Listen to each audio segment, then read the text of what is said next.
Assalamualaikum warahmatullahi wabarakatuh. Perkenalkan, nama saya Naurana Nazla Syafa Kamilah dengan NIM 2311010400026 dari Prodi PGMI kelas D1.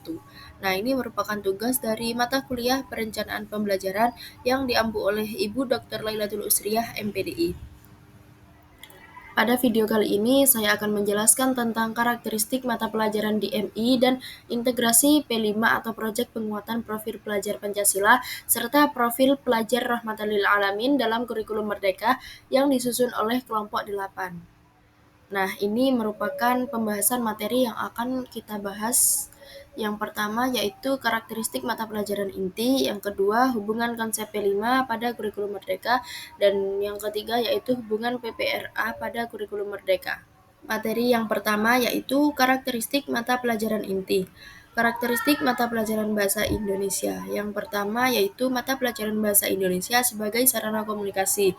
Yang kedua, mata pelajaran bahasa Indonesia membentuk keterampilan berbahasa reseptif, yaitu menyimak dan membaca. Dan yang ketiga, memiliki keterampilan berbahasa produktif, yaitu berbicara dan menulis.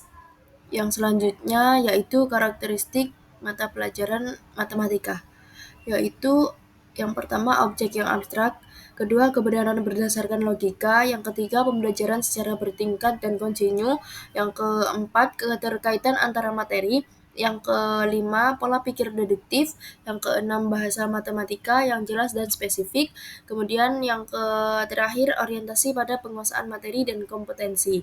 Kemudian karakteristik pada mata pelajaran PKN.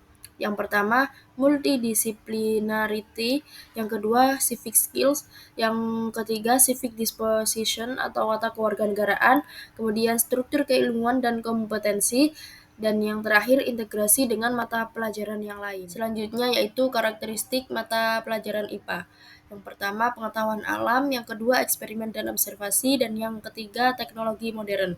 Kemudian karakteristik pada mata pelajaran IPS. Yang pertama, IPS merupakan gabungan dari unsur-unsur geografi, sejarah, ekonomi, hukum dan politik, kewarganegaraan, sosiologi, bahkan juga bidang humaniora, pendidikan, dan agama.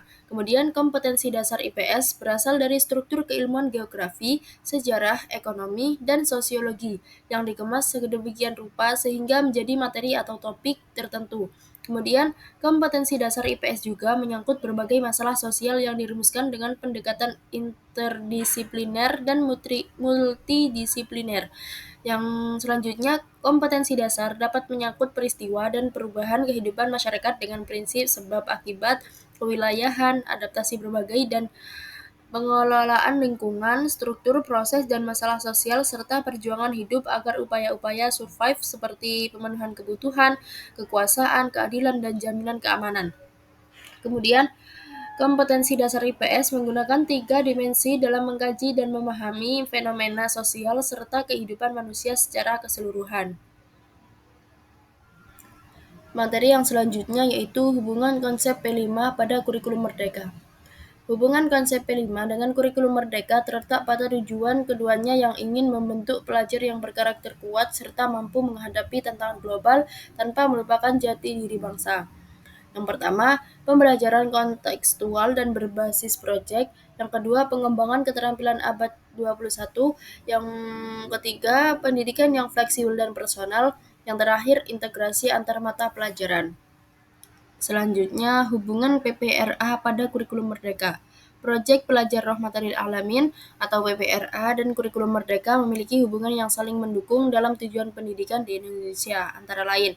Yang pertama, pendekatan pembelajaran berbasis proyek. PPRA mengedepankan pembelajaran berbasis proyek, di mana siswa terlibat langsung dalam kegiatan yang relevan dengan kehidupan sehari-hari. Yang kedua, pengembangan karakter dan soft skill.